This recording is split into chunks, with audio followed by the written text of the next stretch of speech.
Israel takes on Hezbollah, launching an operation against tunnels under the Lebanese border and a diplomatic blitz. It is an unacceptable act of wanton aggression. Fighting on a different front, Benjamin Netanyahu against right-wing rival Naftali Bennett's wife reports he tried to place dirt in the press on his education minister's other half. Joining me in the studio to break it all down are former member of the Israeli parliament Einat Wilf, former Israeli ambassador to France Daniel Shek, and Jewish Home Party official Jeremy Saltan. And then the United Nations General Assembly to vote on a resolution condemning Hamas for rocket fire against Israelis. It's about time that the UN will condemn Hamas. Is Nikki Haley headed for a diplomatic win before her departure? I'll break it down with former Israeli ambassador to the United Nations, Yehuda Lankry. Then over to Capitol Hill. A bombshell memo reveals Michael Flynn gave the Russia probe substantial assistance. Evidence on links between the Trump campaign and Moscow. Should Trump be afraid? There's now a case for collusion. And no more towing the line. There's not a smoking gun, there's a smoking saw. It is zero chance, zero, that this happened in such an organized fashion without the Crown Prince. Why is revulsion over the murder of Jamal Khashoggi driving one of the biggest public rifts between the Republican Party in Congress and President Trump? Joining us from Washington, D.C., our editor of the American conservative magazine, Jim Antle, and Democratic strategist and veteran Senate aide, Jim Mantley. We'll tackle all those stories head-on and expose the spin right here on The Spin Room. From the I-24 News Studios at the Port of Jaffa in Tel Aviv is host Ami Kaufman.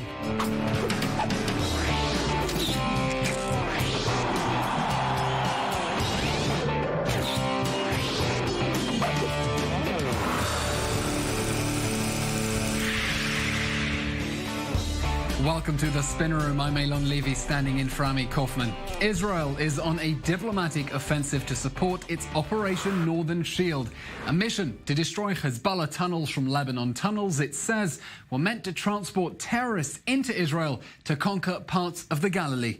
All launched with fanfare in yet another of Netanyahu's signature dramatic primetime news speeches. Slick diplomacy to rally world opinion behind Israel, or also slick politics to rally the Israeli public behind Netanyahu? We're here to be cynical. Here to cut through the spin is former Labour lawmaker Einat Wilf, former Israeli ambassador to France Daniel Shek, and Jewish Home Party official lawmaker Jeremy Saltan. Welcome all to the studio. And the first question, I suppose, Israel said that it was launching an operation with slick graphics from the IDF spokesman and a big press conference, but so far we're talking about action on Israeli soil or under Israeli soil. And as of the time of that press conference, only one tunnel. Einat, does this seem to be dramatized out of proportion to what's actually going on? First of all, better that than the other way around, but the drama is important. I mean, these are tunnels from Lebanon into Israel. The IDF is taking overt, open action against them. So in that sense, it's good to make it open.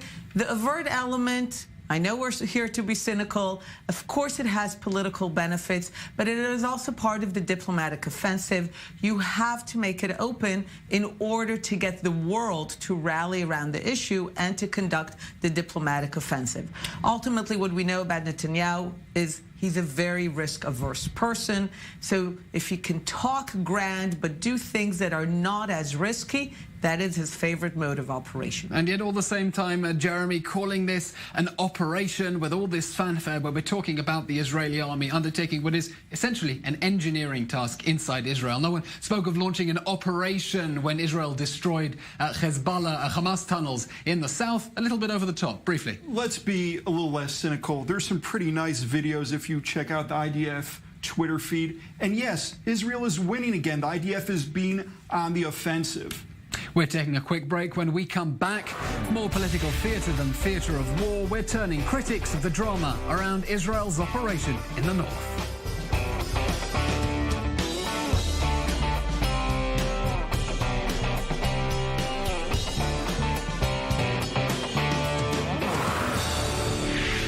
Welcome back to the Spinner Room. I'm Elon Levy. Before the break, we were discussing the politics surrounding Israel's decision to embark on an operation in the north, destroying Hezbollah's tunnels coming in from Lebanon. Jeremy, Israel has destroyed 17 tunnels from Gaza. For none of them did it call a big operation with such fanfare. Is the drama here proportionate to what's actually going on, which is an engineering exercise in Israeli territory? What's actually going in right now is the IDF taking an offensive action, not waiting for Hezbollah to attack us. We're going ahead and we're taking threats to our national security seriously, and we're dealing with them now. We're seeing Israel win again. We're seeing the IDF win again. That is exactly what we want to see. This is a very good time to be a fan of the IDF. And so in terms of the drama that's surrounding that press conference, you know, you're saying the IDF is winning, but again, it's not a war and has been equipped with all the theatre of a war. Well, as I mentioned before the break, it's some really nice stuff that we're seeing from the IDF Twitter feed in terms of the tunnels. I'm sure that we're going to see quite a lot happen over the next few weeks. And I think it's also the way to do it. I think it's important the international community sees what it is that we're dealing with here. It's important that they see this stuff, that they understand that we're doing it on Israeli territory, because I have a feeling this is only the beginning of a very, very long show. And of course, what Israel is trying to do here is to bring attention to the threat from Hezbollah before the war escalates and people don't understand where it came from. But of course, it's impossible not to be cynical about the politics surrounding this. Netanyahu took that press conference, packaged it with some dramatic Hollywood music, put it on his Twitter account. It's in Hebrew, but let's take a quick listen. אמרתי שרב הנסתר על הגלוי. גם היום אני מבקש לומר לכם. Now, Daniel Shek, this is an election ad, isn't it? It's a trailer for season 5 of Netanyahu, King of Israel. Well, I'm sure you will use this and many others, and that's a fair game, you know, but I'm not a very good customer for conspiracy theories. I'm the rational person that I am, sort of likes to take things... No one's talking conspiracy theories. No, but there was talk that he did it on purpose in order to postpone the election, etc., etc. Absolutely clear that this is a necessary operation. It's a great success for the IDF. It's an engineering success. It's an intelligence success. I only have two question marks. The one concerns what you just spoke about, which is the drama around it. Is it not a bit disproportionate? And the second is, was this all it took in order to get your boss to pull back his ultimatum to leave the government unless he's appointed Minister of Defense? Your boss, of course, let's remind viewers for some context, Naftali Bennett climbing down from that ultimatum. Because there was this secret meeting with a lot of drama around it, and then Naftali Bennett said, wow, we're on the verge of a huge operation that might be a life and death issue. I think you're putting some words into Minister Bennett's mouth. He never said we're on the verge. Here for, you know? Yeah, I understand that, but I'm here to tell you that you're wrong. That's my job here. And what happened is, of course, there was how do I want to say it, a conversation between the Prime Minister and Minister Bennett, and there was an understanding that the policy objectives that we would see with Bennett as Defense Minister are the same policy objectives we'll see with Netanyahu as Defense Minister. As long as that's going to happen, Minister of Health, and Minister of Immigrant Absorption, and probably a few others that we will keep Netanyahu accountable as long as he's going ahead and he's pursuing the same objectives that Bennett would pursue as if he was Defense Minister. So we're happy staying in this. The question that is not to Bennett is, was this strong enough to postpone an election? And he'll have to answer that for himself when he comes on the show. But Einat, I want to ask you, look, Benjamin Netanyahu, Prime Minister, Defense Minister, Foreign Minister, Immigration Absorption Minister, Health Minister, all these jobs, and now with this job in the Defense Ministry, the dramatic Hollywood videos, the photo ops with the commandos, is this all part of a political effort on his part to present himself as the #1 indispensable man inside Israel who simply is doing jobs that no one else can possibly do? There is no doubt that this is how he views himself. This is how he expects the Israeli public to view him. And this is how he plans to campaign. And in many ways, he's been quite successful. Ahead of a possible criminal indictment, we have to add. Which is always in the background. But regardless of those, this is always how he campaigned. And this is how he views himself. He genuinely views himself as the indispensable leader of the Jewish nation, and one that is not sufficiently appreciated nominated for that role. But the thing is, I can say I worked with people like Peres and Sharon and Barak. Every leader, when they get to a certain point, they think they're indispensable and everyone else is just a bother. So they think that if they can hold all portfolios and everyone could just please shut up and do what they need to do, this is what every leader gets to when they're at the pinnacle. It's inevitable. Call it a delusion, if you will, but certainly a perception the Prime Minister will be hoping that voters share in the next election. Of course, there's another actor in all this game, UNIFIL. Embarrassing for UNIFIL, the United Nations peacekeeping force meant to ensure that no Hezbollah arms come into southern Lebanon. This clip from the border just now. You're gonna go to see the tunnel? Maybe. Maybe? We don't know yet. You plan to do so? Yes. And you're gonna go to see it from the other side too? No. What do you think about the Hezbollah operation over here? We have no comment to that. We are not about to say. Of course, that's just UNIFIL officials caught on the side of the road. UNIFIL officially made this statement. UNIFIL monitors the blue line, that's the Israel-Lebanon border, around the clock, and reports all violations of Security Council Resolution 1701. That's the resolution from the end of the Second Lebanon War in 2006, meant to guarantee Hezbollah's disarmament in Lebanon. Daniel Shek, does this statement have any truth to it, that UNIFIL is monitoring and reporting violations when this is happening right under its nose? Well, but you don't know that they didn't monitor and report it.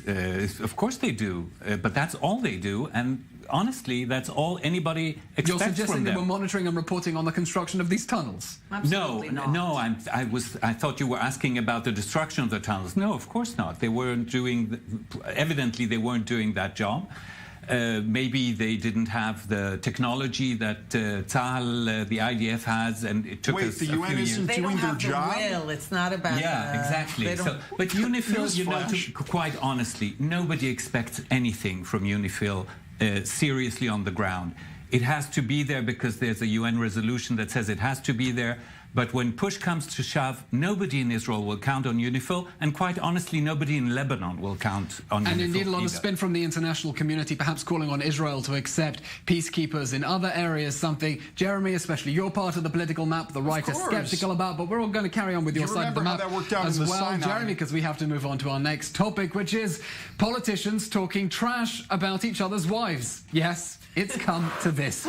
Israeli news reporting Benjamin Netanyahu tried to plant a negative story about rival Naftali Bennett's wife, asking Walla News to publish that Bennett's pastry chef wife, Gilat, worked in a non-kosher restaurant. The inhumanity of it all, but a story that Netanyahu expected to hurt Bennett with his religious political base. Bennett raging on Twitter, "This is a disgraceful and cowardly act. Don't apologize to me. I'm not interested. Apologize to my wife." Netanyahu's Likud party hitting back, calling Bennett a hypocrite, accusing him of briefing against Sarah Netanyahu and slandering her at every opportunity, adding this wonderful metaphor, and I think it means people in glass houses shouldn't throw stones. Whoever has butter on his head shouldn't stand in the sun. Einat Wilf, not that there's anything wrong with this, but this line of attack is a little bit rich coming from a prime minister who married a non-Jewish woman and frequently dines in non-kosher restaurants. Of course, and in general, the whole notion of bringing your family into politics is entirely un-Israeli.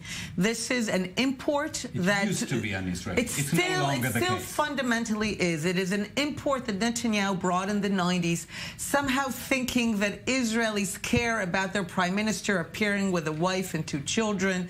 They seriously don't care. Israelis don't vote on your family. They actually don't appreciate it. And in fact, even journalists in Israel take the view that if you don't put your family in the front line, then we don't pursue your family, which is why also this thing wasn't published. The Israeli view also of journalists and of the public is that family is not fair game. And Netanyahu is the one responsible for putting his family front and center, thinking that we are America. We're not, and we're still suffering the consequences of really an import that doesn't fit here. Jeremy, I don't doubt, we're here to unpack the spin. I don't doubt that Naftali Bennett is genuinely upset that Netanyahu is going after his wife, but Labour lawmaker Stav Shafir tweeted that she's still still gets heckled in the streets because Jewish Home briefed or put out rumors that she had a Palestinian terrorist boyfriend. So if that's true, your party, Bennett's party, is not exactly blameless in this political dirt game, is it? I don't know where Stav is coming with it. That's false. I can tell you that's false. Notice how, by the way, Netanyahu did not deny the report that was published. I think that says it all.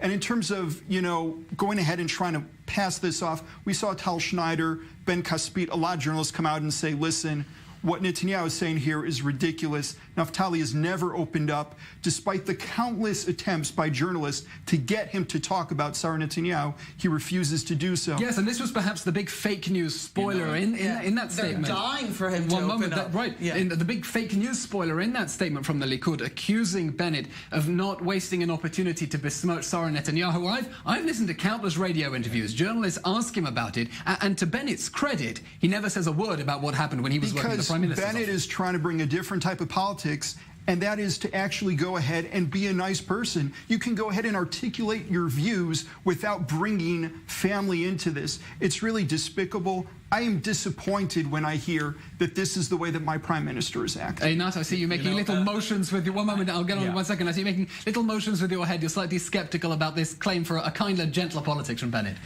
Yes, because you might be a nice guy with awful politics, so I seriously don't think that this is the issue. And it's also not quite true that Israeli politics have maintained such a wonderful level of discourse and discussion. Yeah. But, I have to start with a disclaimer, because when I'm not in the spin room, I'm also a food critic. So my intuition is immediately to be on the side of Mrs. Bennett. Of non-kosher pastries. So although I may not have much political liking for Naftali Bennett, I immediately sympathize with Mrs. Bennett, but honestly, this is ridiculous. People should keep out of anybody's plates. People can eat what they want, where they want. The question is just if they're trying to be sort of sanctimonious about it. And if they publicly lecture everybody that they... Here, I'm the savior of the Jewish tradition, and everybody does it. Netanyahu does it, and Mr. Bennett does it. So if you're so proud of your Jewishness, then you should probably be careful not being caught diverging from your own principles. And briefly, it's easy to get caught up in the soap opera of all of this. But at root, we have a prime minister and an education minister, a key coalition partner, who loathe each other. How can you run a government like this? This is how you always run a government in Israel. This is the fundamental politics of Israel. This is in many ways... Yes, which explains a lot, I dare say. It would work without it. Yeah, this is how it works. People loathe each other and work together. I see it actually as a very positive thing. Okay. Good time to recommend Einat's book on that. Okay, Jeremy Saltan, Einat Wilf, and Daniel Shek, thank you very much. Our spin doctors joining us here in the studio with